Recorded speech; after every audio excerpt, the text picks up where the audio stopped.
Yo, yo, yo, what's up, everybody? Thank you for tuning in to yet again another fantastic indie comic interview. It's your host, Cody, and we are keeping it geekly with David of Broken Face Comics. We're going to be breaking down Plainer Jane issue number 6, his Kickstarter, and everything in between. Welcome to the show today, David. How are you doing? And yeah, let's start breaking down how you got into comics. I'm good. How are you? I'm not doing too bad. It's a beautiful day out. My allergies are...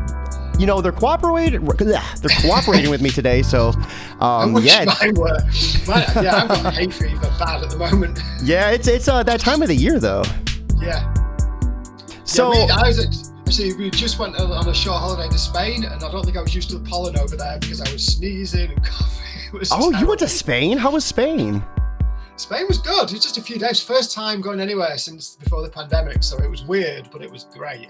We have Oblivia over in chat saying hi, over on Twitch. How are you doing, Oblivia? Welcome to today's stream. So, David, I had an opportunity to read 4 of 5 issues that are out of Plainer Jane, and holy crap. The cover, was bloody, for issue 6, so I was like, okay, this is going to be something, but I didn't expect it to be the story of a girl who's, like, learning to be a killer while still in school and like, just developing, like, kind of her profession along the way. I really enjoyed it. What drove you to like create a comic of that nature? Well, I liked the idea that she was being, she's at that age where there's constant pressure to decide on a career. What are you going to do with your life? Mm-hmm. You leave in the kind of mainstream education and you move into a vocation, to move to university. And I just liked this kind of concept of this girl just going, okay, this is what I want to do, and I'm going to train to do it, which is kind of a normal thing for someone who's 16, 17 years old to do, but she does it in a very abnormal way. I like that. I like the dichotomy of that, and the way that, that kind of clashes with her, the world everyone else sees around her. Yeah, because she has to hide this profession from everyone because it's not exactly a profession you can go about bragging about.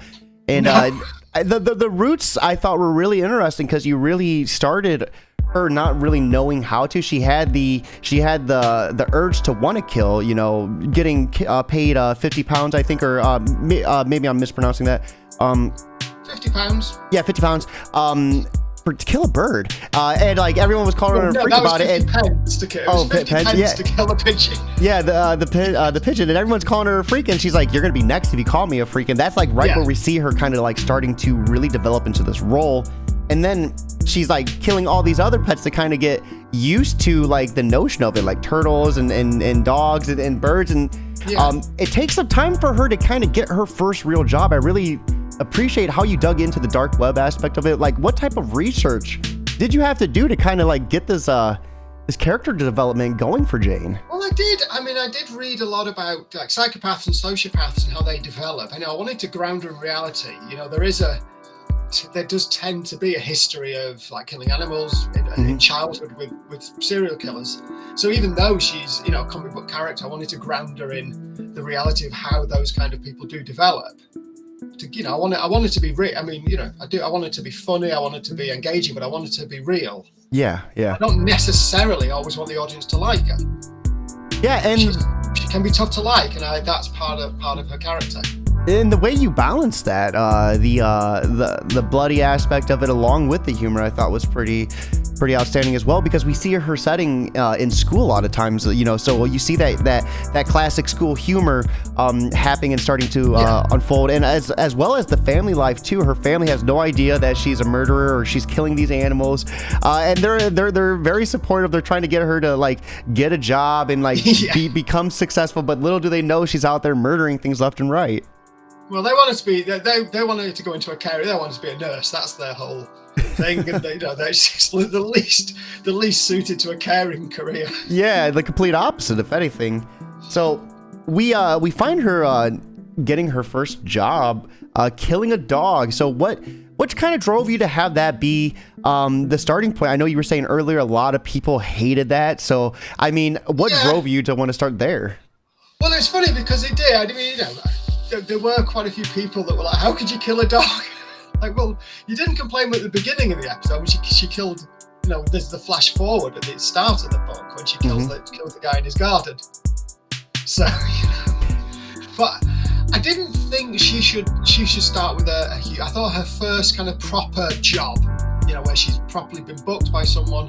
I felt that a human was too much. It was too big, and I wanted her to move into that career in a way. So unlike the animals she killed when she was a child, which was kind of opportunistic, and this was something planned, and I wanted that to be. It's part of the learning process for her. Yeah, she had to plan that in the same way she would plan killing a person, but without the, what's the word? Without the potential fallout, I guess. Yeah. If she got caught. And it was really interesting too to watch kind of how she learned how to stalk her prey. Like when she did move on from the dog to her first human kill, like how she kind of had to plan it about. And I really, really appreciated the extra steps you took in that. Like, what put you in that type of stalker mindset? I just thought she would have to play, because she's not big, she's not been trained to kill. She'd have to be extremely organized. I think she's a very organized person. When she wants to be, she's incredibly disorganized when she doesn't want to be, but when she's focused on something, she can plan every step. And being able to do that means that she can do things that her size and her lack of training would allow her to do. Because she's meticulous and careful, and she's also very clever, so she's able to understand what could get her caught and where her opportunity lies. And wow, so David, what broke you into creating this? Like, was this your first comic? Was this your first break into indie comics, or did you have other books? Comic, yeah, I've just been a fan for years. Been as a reader. And I wrote a few plays when I was younger, and I've written a lot of short stories. But I'm the thing that most drives me as a reader is comic books. So it felt like the place I needed to be. Plus, I think quite visually as well. So I was able to see, when I'm writing, I'm able to see the situations. It's funny you say that, because the blood is the only color that you see. So visually speaking, everything's done in black and white, but blood is always done in red. And anytime there's blood in any scene, it's always really emphasized. So it's when you say you speak with that in mind, it's really apparent in the comics. What drove you to do something of this nature, though? I mean, with all the other mediums out there, do you find yourself drifting towards murder type comics, more that type of medium? As a writer, yes. I know, because I think every idea I have starts with a character of her nature. I think I like this. I think what drives me is this is the loner, the kind of the driven, obsessed individual that is outside of society in their own way. Yeah. So they wouldn't. I could see myself writing things with those kind of characters that aren't murderers, that aren't killers, but there would always be that kind of character. I really like character I like to think like that kind of character. I really like how you made her plain too. You made that emphasis, where she wasn't super popular in school. She was just your average run-of-the-mill person. Yeah. I thought that really added a lot more to her depth of her character, because she's able to blend in a lot more easier. She's able to kind of just be that plain Jane in the crowd. But little do you know that she's out there potentially stalking you down to murder you. Yeah, there's this thing, the FBI call them, have you heard of the phrase grey men? Yeah. Yeah, there's this idea that there's people that can simply go unnoticed. It's just a natural, it's something that people can learn, but there's some people that innately can go unnoticed. And they make, CIA, FBI, MI6, places like that, they really like those kind of people, because they're so useful. Because people simply don't notice them. And I just like this idea that she has this natural grey man quality, tied with the fact that she's essentially a psychopath. Yeah. In the beginning, it's very clear that she acknowledges it fully too, that she is different, that she likes doing this. And it's almost like it's a drag to be at school, because she would rather be killing. So we see a lot begin to unfold. And where do we see Plainer Jane go after issue 2, kind of breaking down her path into leading up to issue 6? Well, I mean, you've not read up to issue 5, so I think there's a big revelation you'll like in issue 5, but I won't spoil it. All right. So she gets better at her job. She starts to escalate and become more imaginative and more adventurous in how she kills people. She starts off, she's essentially, she likes to stab people because it's something that's accessible to her as a killer. But she starts to experiment with different ways of killing people. Because she also gets bored very, very quickly and very easily. She constantly needs new input, so she'll try new ways of killing people, and she's trying to make it even more fun for herself. Yeah. And so, but at the same time, as her jobs become, more sophisticated, she starts to kill people that have a more that are more threatening, rather than just being sent to kill the husband of a philanderous husband. She starts getting sent to kill gangsters and people. When she had that husband, I really liked just how in depth you got with it, like, because she discovered that she wasn't able to really track him to a spot that was going to be viable for her to take him down. She started tracking the wife instead, and that's kind of how she was. I thought that was really clever. She could never track him. So that was part of her learning process. She wasted. She spent several days just doing nothing until it clicked what she had to do. And of course, she takes that lesson forwards. But so go on. I was gonna say, I just really like how you were able to evolve that mindset for her. Like, it's I'm almost suspect of you, like, with how good this book is written. Like, he's like, well, if I had to tell you anything, I'm gonna have to kill you. Yeah, I'd have to plan it very carefully, and not admit to it on a podcast. You definitely wouldn't get away with it if you did that. Yeah. So, like, just it just seems like you have so much research into just like the developing minds. What were some of your biggest influences for creating this character? Well, I mean, you can tell visually I'm looking at a lot of the kind of Frank Miller stuff, and Howard Chaykin and Frank Miller visually really influenced me, and then I read a lot of Alan Moore, and I'm like a big Grant Morrison fan, and it's not an area he dips into. But I don't know. I think it's a subject that's fascinating me. There's obviously connections, shows like Killing Eve and Dexter. Although I have to say, I actually started writing it before Killing Eve. The original idea was actually before I saw Killing Eve, and then I was going, "Oh, is it too similar?" But I've never seen Killing Eve, such a different type of killer. Yeah, I've seen Dexter a little bit, but I've never seen Killing Eve. Is Killing Eve kind of like a similar premise? It's the premise of a female killer. It is really the only connection, but she's a very well-trained Russian agent. And that's completely different. Like, Jane's not Russian. But I suppose when you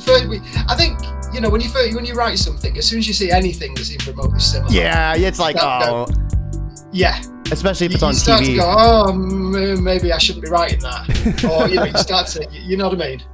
I wrote a whole thing a couple of months ago, and then I watched a movie, and like half the stuff I'd written was in this movie, and I hadn't seen the movie, but I tore it up. And that happens because it's the internet is a weird place. It's so easy for someone to watch that first and then just make assumptions. And there's nothing you could do to change that mindset. Yeah, there's only so many stories out there as well, so you are going to always cross over with something someone else has done, but as long as you make it your own, I think that's the key.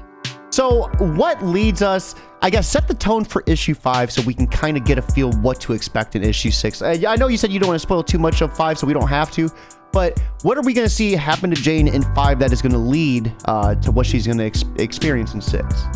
Well, we're going to be, you'll hopefully be reading issue 5 soon, but we're going to be unmasking the person that's been booking her. Importantly, the person that's been booking her for these gigs. Okay. We find out who that is. I call them gigs. Like, it's booking her for this work becomes unmasked, and the story between the two of them becomes much more complicated. Is that the one that was like hiding in the bar that told her to go like that? Yes. Okay, I gotcha. Yeah, the guy in the bar. So we find out who the guy in the bar is because he's someone with a personal grudge against the gangsters that hang out in that bar. Yeah. So he's been booking her to do the work that he didn't have the courage to do for himself. That was the thing. It was something he wanted to do himself. And of course he's surprised because they're unmasked to each other. So not only is she surprised by him, but he's surprised by her because he's probably not expecting. Yeah. Okay. I got you. Yeah. So he suddenly finds out he's been booking this teenage girl to go and kill all these gangsters for him. So then follows on quite. Then that follows really heavily into issue 6, where Jane is going to come up against some much fiercer opposition. Okay. So issue 5 is she finds out who's booking her, and then 6 is kind of where she starts going up against a lot more brutaler forces. So this is going to be the issue before the end, right? You have one more issue after this. Yeah, that's right. So real quick, before we dive into the Kickstarter, I noticed that before you actually dive into the stories, you have like a couple pages of like some really like beautiful art, like fully fleshed out colors, and some lettering too. Is that like poetry, or what was the meaning behind those? Which is the one? Is that there's one at the end where it's kind of the story of how she met Kat in haiku. And then that's the only one that's actually in any kind of poetic form. Okay. I like to break I think it's nice to break the narrative with these kind of little dream sequences that, they're still telling the story, they're not separate from the story, but I think it's just a nice feature for people to have these little narrative breaks where you get a completely different style. Yeah, and it kind of changes, it changes up things a lot too when you're reading it. Like it kind of like spices it up a little bit. And it's nice to have the opportunity to work with, to work with some of these artists as well. Rather than just having the one, we've obviously got Samir doing the main sequential art, but then to have other talent there, I think that's interesting. That makes things more interesting for everybody. Oh yeah, absolutely. Yeah. Like, do you find it? Is it difficult at all trying to express like what you're trying to portray to these new artists and have it kind of just coexist with the original art? I've not tried to make the kind of guest sequential art coexist. I'm happy for it to be very different. I'm happy for it to be kind of worlds away. In terms of you'd have to ask the artists. I think I can be frustrating in my art direction sometimes. Sometimes too much information and sometimes not quite enough. Hey, being honest with yourself is a big thing though, Yeah. You've got to think visually, but then you've got to think about how to write visually. How to describe art. And if I described a scene to you and I gave the same description to someone else, you might see two different things. Yeah, perception because I can only describe how you hear how you hear. So it's difficult sometimes to get what you want across to an artist. But I think if you're precise enough about the things you need precision for, and then leave it open enough for them to use their imagination in other areas, that also gives them the opportunity to be creative rather than being too restricted. Yeah, and I think you can really get. I think letting the artist have the creative flow with a little bit of your guidance is when you're going to get the best work. Yeah, there are times when I say, okay, this is the page layout. This is exactly how it's going to be. And then there are times I go, I want 5 panels. You do you. So, what in your experience, what usually works out the best? I think some of it. Sometimes when I've left it to the artist, it's worked out. There's been a couple where it's been me that I've thought those are really, really amazing pages, but that's just because I designed them. I might just be looking at that with my own bias and going, well, I think that's a great page because I laid out exactly how it should be. Yeah. So I don't know. I'd like to. I'm going to go with the artist. I'm going to go with they have the vision. I see. I'm always curious to hear the creator's thoughts and like the process, breaking down the creative process, because you always learn something different, like from every person you talk to. Yeah. I think everyone does things differently, don't they, as well? And there's no one way to do it. You've got to find the right artist for your style. So I think we've kind of built up enough. Let's go ahead and start breaking into Plainer Jane issue 6, the Kickstarter. All right. Yeah, we're so close. We've got a 3,500 stretch goal there, and we're so close to it. Oh yeah, you're right there. So that is pretty impressive. 155 backers. Congratulations. So what would you say? Thanks. And you got 20 days to go. What would you say some of the biggest things you've been doing have led you to the success of this Kickstarter? I actually think most of it has been what I've built up from the previous Kickstarters. Mm-hmm. You know, this is the first kind of podcast, you know, video chat I've done. I've posted on Facebook, and I've got a fairly decent Instagram following. So you haven't really done like any interviews? No, it's the first. Okay. It's the first one. That's impressive. So when you first started doing the Kickstarter, what did you have to do to get that momentum going for you? Yeah, the first one was interesting because I was learning a process. You know, I understood the story I was writing, but I didn't understand how to put it on paper. So I was posting a lot on the Facebook pages and just saying, look, here's a page I've written. What do how do you think of how I've laid it out? How do you think an artist is going to view the way I've done this? And I listened to people's advice, but unexpectedly, it also meant that people were saying, hey, I want to read this in future.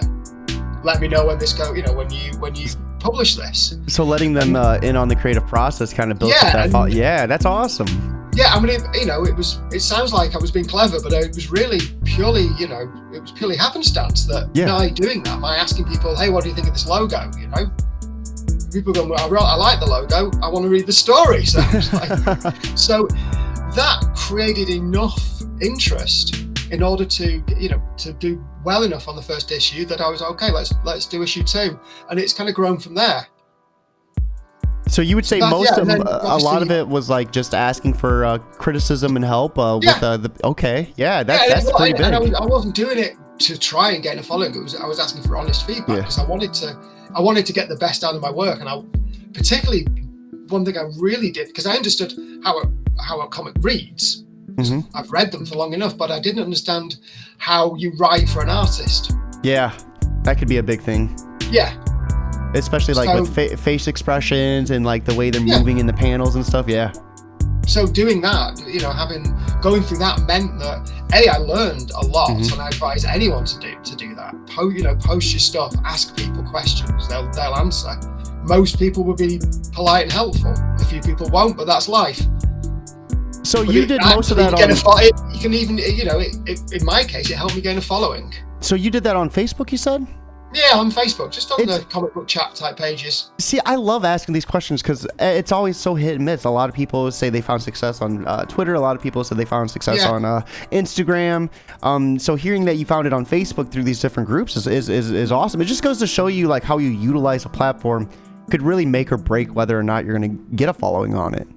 Yeah, it definitely. And it's allowed me to publish. Well, we're up to issue 6 now. Mm-hmm. It's allowed me that opportunity, and that's been fantastic.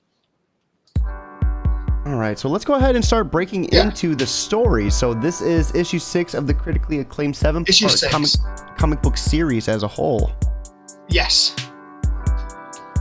So we got one more to go after this one. We've actually already started out on that as well. So how's that feel to be ending it in one more issue? Is it bittersweet? It's kind of a relief because I have something completely separate, set in the same universe, but not involving any of the characters. Mm-hmm. So I'm just going to pull this curtain because I've got the sun has just suddenly moved around the side of my head. You're half fine. My face is illuminated. Yeah, I had to get blackout curtains because my room, my stream room is right on the front of the street, so the sun bleeds in and it blinds me out all the time. Yeah, that's just what happened. The sun moves around the house throughout the day, and then just around this time of the day, it's blinding. So this is the dark comic story of Jane Pearson, and we already kind of broke down the ins and outs of her, but some big things are going to be happening for her in issue 6, huh? Oh yeah, like I said, this is where, again, without wanting to spoil it too much, this is where things start to fall apart a little bit for her. Mm-hmm. This is where she starts to meet immovable objects. Because in the end, however good she is, she's not from she's not a gangster. She's not been trained to kill. She's very, very good at it, but she's to an extent making it up as she goes along, finding her own way. And there are people out there that have been doing this a lot longer than her. Oh God. So we're going to start seeing. We're also going to start. It also starts to really bleed into it. She's up until this point, she's kept those worlds separate. But now those two worlds start to come together. Oh no! So it sounds like she might have bitten off more than she could chew. Well, yeah, to an extent, certainly to an extent. And we also start to see it hurting the people around her. And I think that was the hardest part to write, because you can't be funny with that. You have to really look at how. So how'd you go about doing it though? People around her. Like how'd you go about like creating that environment, like where you're able to interject that the people around her are hurt, and breaking away from that humor side that of your writing, because that seemed like in the beginning of this series that was kind of like a balance that you wanted. So breaking away from that, like how'd you go about doing that? Was that, you said it was pretty hard? It's difficult because I find it easier to write kind of fun dialogue. I can sit there and write kind of fun, poppy, bouncy dialogue all day long. It's something that comes quite naturally to me, but to really dig down into the hurt that her life will cause other people's lives is a much more difficult thing. You've got much more response. Like if I'm writing some funny, language, some funny conversation, my only responsibility is for it to be funny. And if I fail at that, okay, it's not a big deal. But if I'm talking about people's lives being severely impacted on an emotional level, you've got responsibility to that. So what type of responsibility though? Like a conclusion to it, or? You've got responsibility you've got responsibility to the characters, because you've set them in this world, and you've got responsibility to the reader that the character that they've come to enjoy, that their plight is taken seriously. Yeah. I mean, I don't want to be, it's not as heavy as I'm making it sound, but I do feel like it becomes more difficult because you have to deal with much more real emotions. No, I think it's important that you're taking it with this level of importance. I think your audience can really appreciate that too, because a lot of people do build up awesome side characters or awesome world building just to let it fall apart and not really pay much attention to it. So it's awesome that you're taking that extra step and those extra measures to make sure it all like has a good conclusion. Yeah. I feel like a lot of the work I did early on starts to pay off now. A lot of things that like you go back to issues 1 and 2, and there's things there, there's little bits and pieces there that I feel like now they pay off. Okay. Now I wanted to set things up early. I love when writers are able to do that, because it does make that payoff so much more sweeter. And speaking of that, you're also offering issues 1, 2, and 3 for free, a free download, which I thought was a really awesome, interesting move. Is that kind of just like if they're on the fence, you kind of just can reel them in a little bit by offering them a taste of the pie? Yeah, I thought so. I mean, I'm pretty confident that enough people will enjoy those enough to go ahead and pay for the Kickstarter. So I think it's worth doing. I think more creators should do. I mean, plenty of people do offer free stuff, but I think for me it seemed like a good plan. It's something I also used to build up my mailing list. Again, with Facebook, I posted, "Hey, join my mailing list. I'll send you 1, 2, and 3 for free." Okay, and I'm sure people sign up like crazy. To my mailing list that way. Oh, that's awesome. So let's go ahead and start scrolling down some of this campaign. Sure. So we are looking right here. Is the cover gorgeous? It looks like Jane is getting choked though, so she looks like she might be facing some trouble here. Yeah, well, as I said, things start to become a little bit more difficult for her. You mentioned you're a Joy Division fan, by the way. I don't know if you've noticed the badge down there, the issue 6 number. Okay, yeah. That's so awesome. Yeah. I don't know if you noticed, but we like to hide each issue has the issue number hidden. Okay, no, I didn't recognize that, but I love how you like sneak little things like that in. That is so cool. I now that you mention it, I see it, but it just tucked in so like subtly. Yeah, well, Ralph Singer does the covers, but we came up with this early on, and he's hidden the page number, the issue number really nicely in each one. That's so awesome. Although I'm going to take credit for that one. The badge one was my idea. It's also slightly based on the Watchmen badge as well. Okay. It's a little there's a little Watchmen reference going on there. So, would you say the Watchmen kind of had like an influence on you? Because like your comic is nothing like superhero at all. So I really appreciate that aspect, of like how you kind of were able to have a protagonist that wasn't like had any superpowers. Yeah, well, I mean, I suppose. I would consider Watchmen an influence just because of the versatility of the writing. Yeah. The story within story, and it's such a carefully plotted piece of work, and to be able to get away with 9 panels a page, for page after page, it's very skillful writing and art. But I would more think of someone, more like a V for Vendetta, where he didn't have any. Although he was kind of super strong and super fast, he wasn't really super powered. Yeah, that's true. You're right. So here, we were talking about this. You can get issues 1, 2, and 3 for the free download. Yeah, you can download them for free. And this is actually set in Manchester, too. So I was going to ask about that. Is that kind of why we see her just using knives? Because, like, the guns are banned over there? Yes, we do. Yeah, we've got pretty good gun control.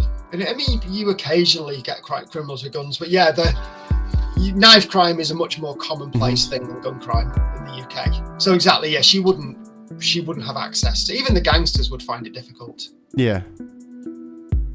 To have access to guns. And this is kind of just a breakdown of the character, talking about how she has no training or special skills, just her own cunning, brutality, and fearlessness.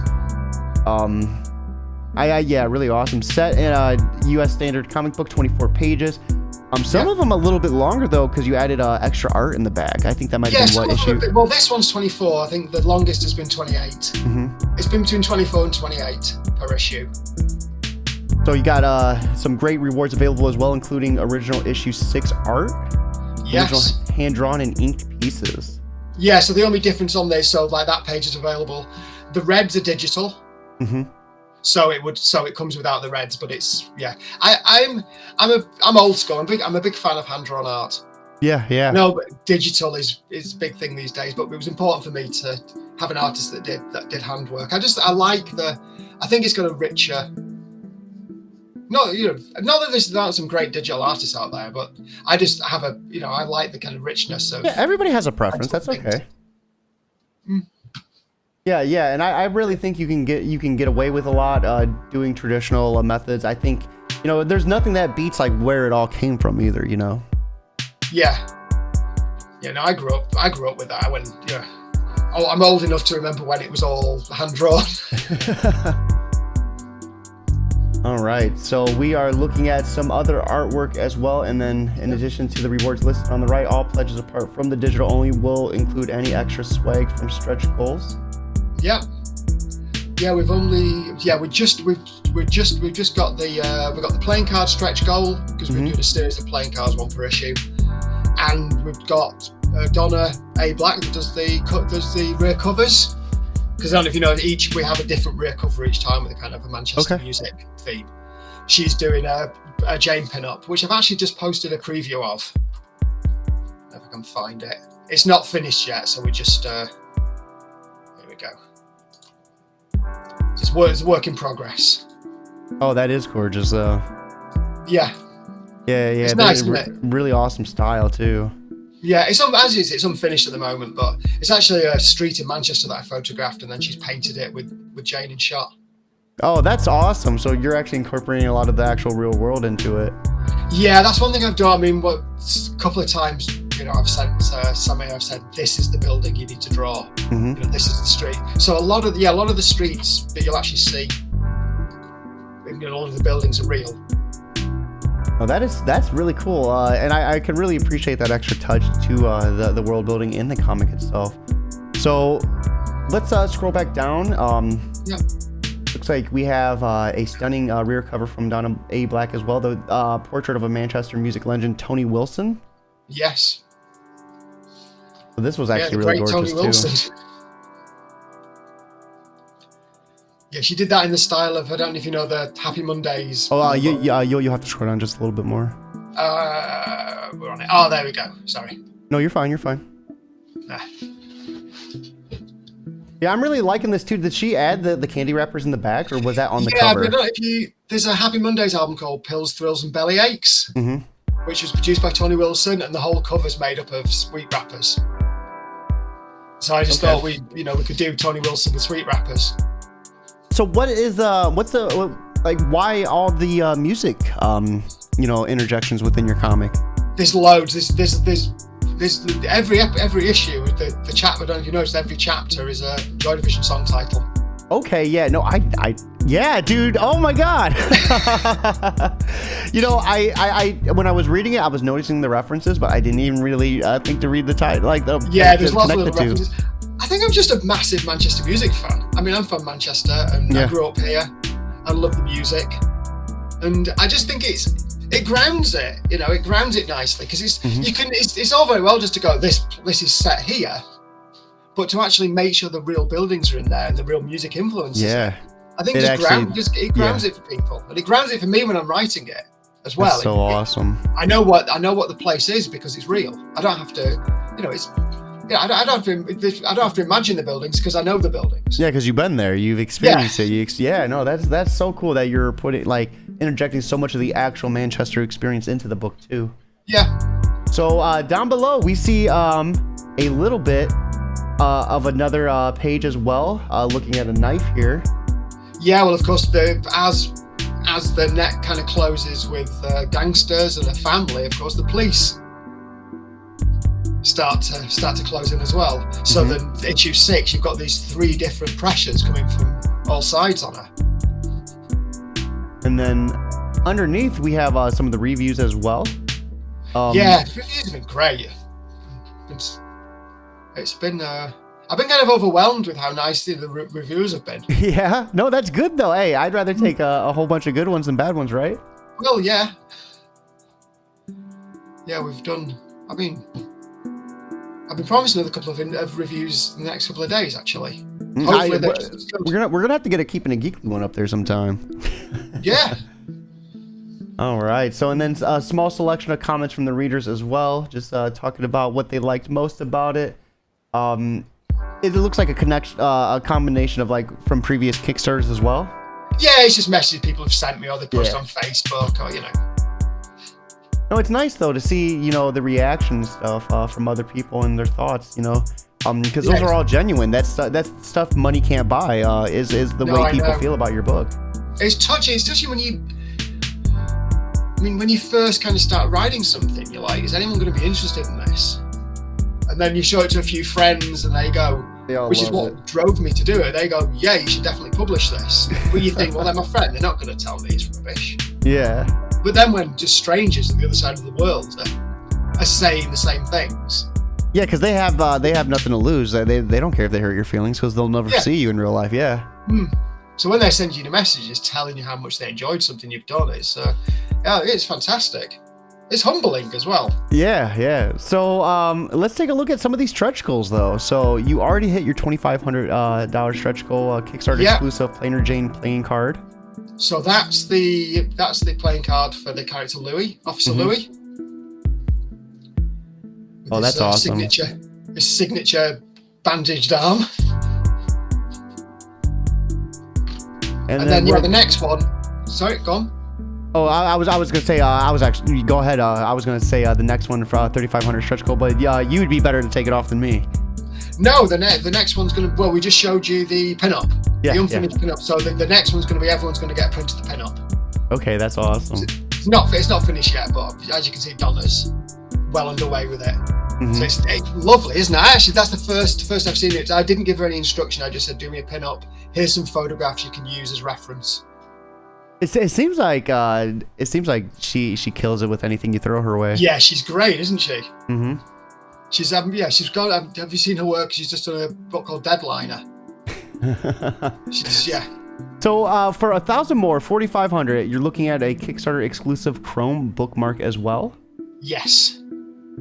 So it looks like you have very achievable stretch goals, very awesome goals as well. I like when it's not anything too over the top. I love playing cards and bookmarks, especially pinups as well. I think those type of things really add a lot of flavor to to a Kickstarter. You know, your fans are gonna eat that up. They're gonna love that type of stuff. It's just fun to get, like. Yeah. And you start to really like, I've had, you know, this is the 5th Kickstarter now we've had, but we've had badges and stickers, and so you have to get a little bit imaginative with your stretch goals. Yeah. I think we've done well with them. Yeah, and plus with stretch goals, you know, you want to make sure you're able to actually ship them out too, you know. So you don't want to break the bank trying to like get these extra goals added on. I think they're awesome. Oh yeah, keeping them flat is very helpful. And then at the bottom we have a look at the team. So what we'll do is we'll take a look at the team, and then we'll go back up and look at the individual tiers. Okay. So yeah, I want to talk about this. 20 years working as a Guinness World Record breaker. Yes.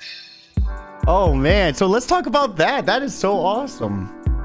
I was I was in the circus. I was originally a juggler, and then I did trapeze and tightrope and all sorts of stuff.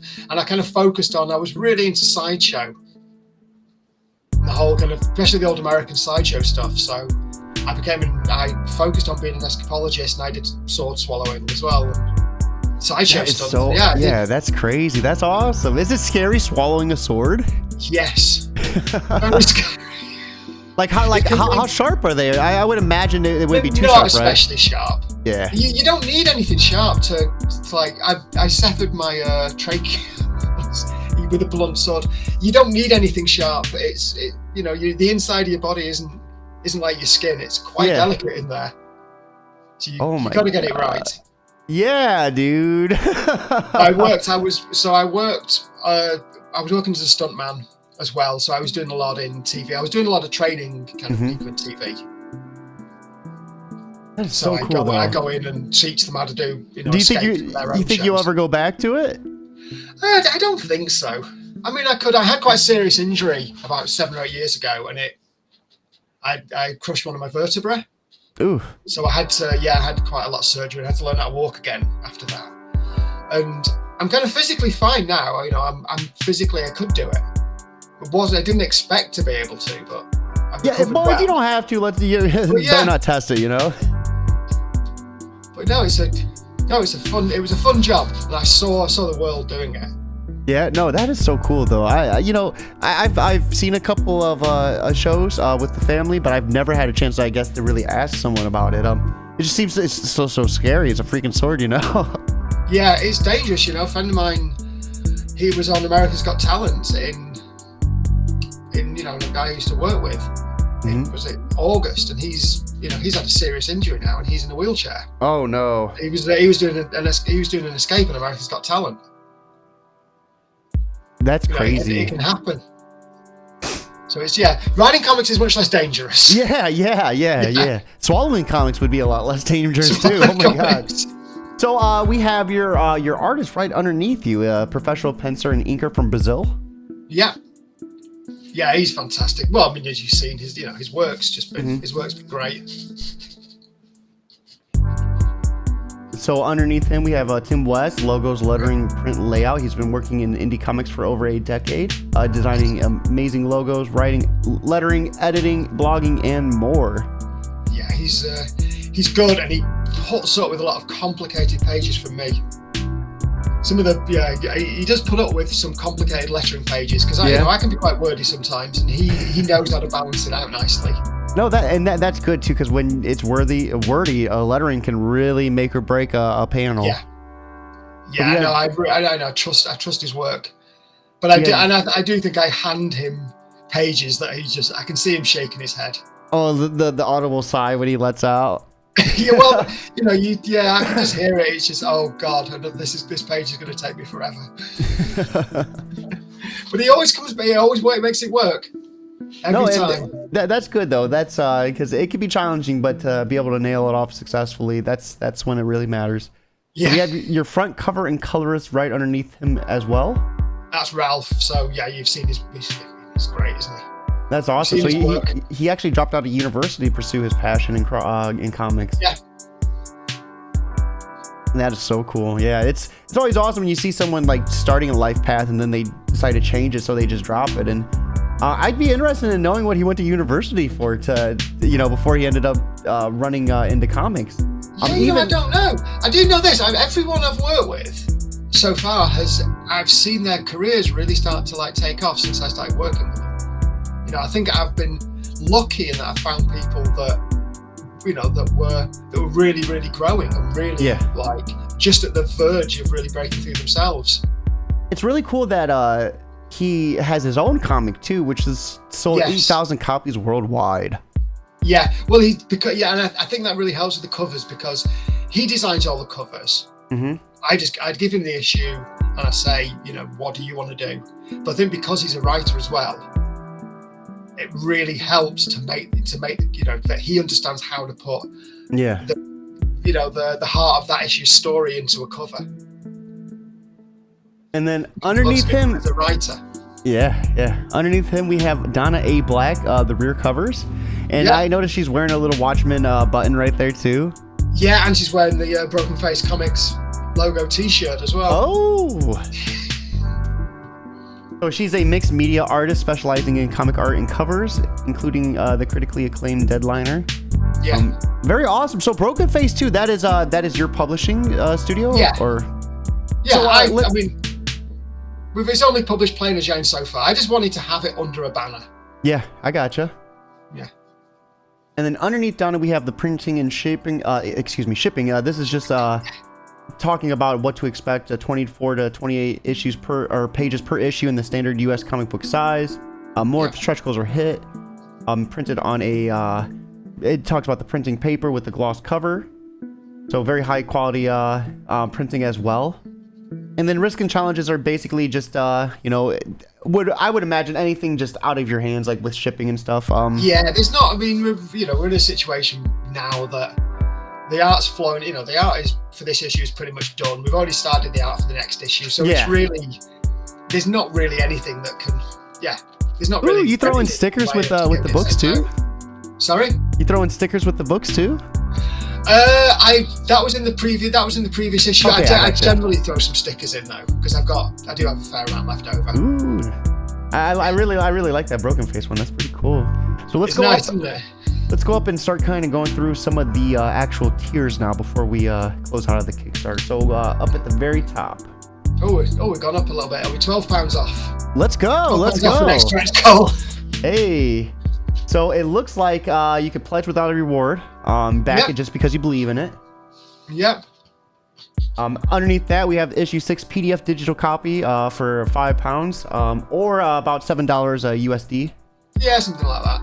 It's probably more like 6 at the moment with the pounds. The pound's not doing well. Underneath that, all issues so far PDF digital. So pledge $10 or £10 or more, or about $13 USD. And the actual physical issue 6 as well. Mm-hmm. Up there.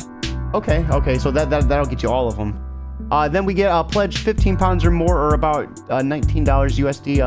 Supporter special. You get the Kickstarter exclusive printing of issue 6. Your name will be included on the inside back of the page of issue 5. Thanking you for your support in person. Yep. And then quite a few people commented that they really want to see the cover, just without the logoing. Yeah. No, so I think that'd be really cool too. A limited naked cover, so it's just so there's no logoing on it as well. And that's just going to be a limited print run of just 100 as well. So a nice little variant. Pledge £30 or more, or about $37 USD. You get all the issues so far. Yeah.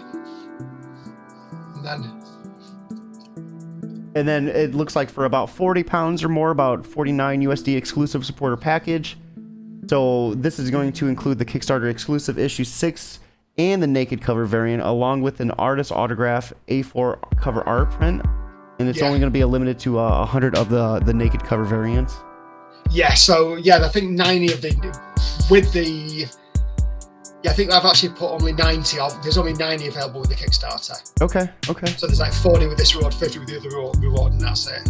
And then we also, underneath that, have the exclusive newcomer package for about £50 or $62 USD. Yeah, because I thought, I wanted to bundle up a lot of the previous stretch goals for people, so people can get full packs of stickers and playing cards. And it's a good price too for 62. That's not too bad. Yeah, I just thought, you get, if you're a newcomer to the book, you can get all the issues, and you can get like pretty much all of the kind of stuff that, the swag that came with previous issue, then you're not left out. Yeah, no, that is so cool. So, it looks like after that, we have, this is kind of where the tiers start getting up a little bit more with the collectible items too. So 150 pounds or about 184 USD, get some original art collections, page 1, issue 6. Yeah, so I think I've done 5 pages in this. So there's various pages from issue 6 where you can get the actual piece of art. So you get the full, it's about A5, penciled and inked art, plus a whole bunch of other bits and pieces. So, a collector that wants something to put away for the future is going to go for that. I think 2 of them have been taken so far. And it's going to also be autographed by the artist as well. Yeah. So that's pretty cool. Underneath that, we have pledge 150 or another 184 and get original art collection, page 3, issue 6. And then page 6, which has been taken already. Page 6 that's page 6. So that page is gone. So why the different page numbers? Or is there like? Because there's only one page. It's the original art. I gotcha. Well, is there like significant things happening on that page, or? Sorry? Was there like significant things happening on like the first page and the third page and? No, I went for pages that I thought were just really. So the one there, page 6, which has already been claimed, is the page that's up on the screen right now. Okay, all right, I gotcha. So I just thought go for pages that people are going to want to display. Okay, all right. Pages that are just going to look great framed on the wall. And then you have page 17 underneath that as well. Yes. Page 18 as well. 17 and 18 are, so again, that's page 18. Okay. So they're big visual, bold scenes that are going to look great on people's walls. I gotcha. Yeah, so again, yeah. Page 18 is, someone's claimed that one already. No, so that's pretty cool. So that's all the tiers, correct? Yes. Okay, so let's go ahead and we will remove this and we will go back to our main chat. Let me change it right over here. All right, so after taking a look at the Kickstarter, what would you like to say to anyone that's watching that's kind of on the fence about backing this Kickstarter? What would you like to say to them directly to kind of push them over that hump? Right, see, this is why I'm rubbish. I'm no salesman. I'm quite good at writing, I think, and I'm pretty good at posting things on Facebook. Mm-hmm. But listen, I think if people like it, they're going to buy it. People. If you want an interesting, fun story that's maybe not, maybe different to a lot of things, it might be the book for you. If you want to see a 17-year-old girl killing people for a living, there you go. Quite a graphic, but often funny way, buy this book. See, I think that's like the perfect elevator pitch right there. I think you got it. So yeah, I think we've came up, broken down that Kickstarter pretty much as in depth as we can. Was there anything else you wanted to say to the audience about Plainer Jane or just your experiences creating it? Well, just that although there has been times when it's been very stressful, it's been a great experience. Like I said, I wrote a lot of stuff when I was younger. I wrote plays, I wrote short stories, but writing what I love has been fantastic, and I found the community has been so supportive. That's so awesome. The indie comic community is a really supportive place to be, and I've really appreciated that. So where are you looking to go next? Without spoiling too much, like what kind of theme can we be looking at? What kind of genre? Well, without spoiling too much, I guess I'm a little bit Manchester obsessed because I've already started sketching out my next book, which is also set in Manchester. But it's set in Manchester 25 years in the future. Ooh. By which time Liverpool is underwater. Okay, and then if you know anything about the Manchester-Liverpool rivalry, you'd understand why I want to put Liverpool underwater. So this is also set in the same universe as Plainer Jane? It's set in the same universe. It doesn't relate to it. We're not seeing the same. Well, we might get 1 or 2 characters popping up as cameos. Ooh, that'll be cool. But it's a different story set quite a bit in the future. Okay. About it, but I would say the character has some similarities. Mm-hmm. Although there might be not superpower elements, but certainly more hints.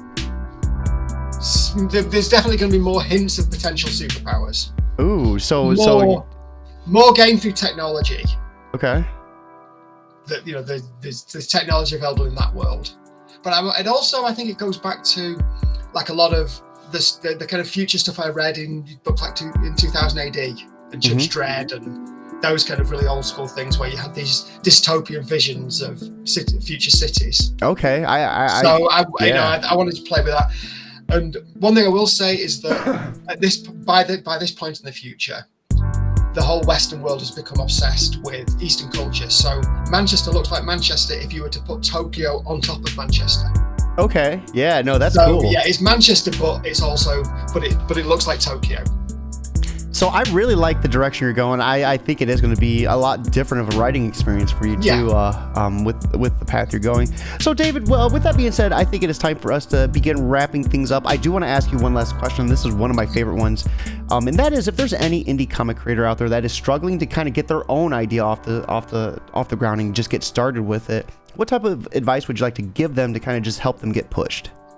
Well, I mean, I go back to, firstly, I would say, get on, whether, whatever your social media platform might be, with YouTube or Twitter or Facebook or Instagram or TikTok, post samples of your work, ask people what they think, and be prepared to listen, to their answers and take criticism on board. Everybody, I'm just starting down this path. I've got a lot of places I can improve, but I've come from really knowing nothing about how to write a comic. I knew everything about how to read them, but I didn't know how to write them. And just asking creators and saying, hey, I've written this page. I've got this idea for a book. What do you think? People will be helpful. That's awesome. Yeah. That is awesome. Go and do that. Ask people to look at your work and ask them to be honest in their appraisal of it. Hey, I think that was just like a perfect response, and it definitely helped you. It definitely helped you form a following without even like intentionally trying to do that. And yeah, I think that is remarkable within itself. But with that being said, guys, I think right now is a perfect time to wrap things up. It is Friday. It is beautiful. It's Friday the 13th too. It is Friday the 13th. So make sure you're watching out there. You don't know who's hiding behind the corner. But with that being said, guys, we are going to be wrapping it up. Thank you for tuning in. I hope you have a beautiful day. But most importantly, guys, keep it geekly.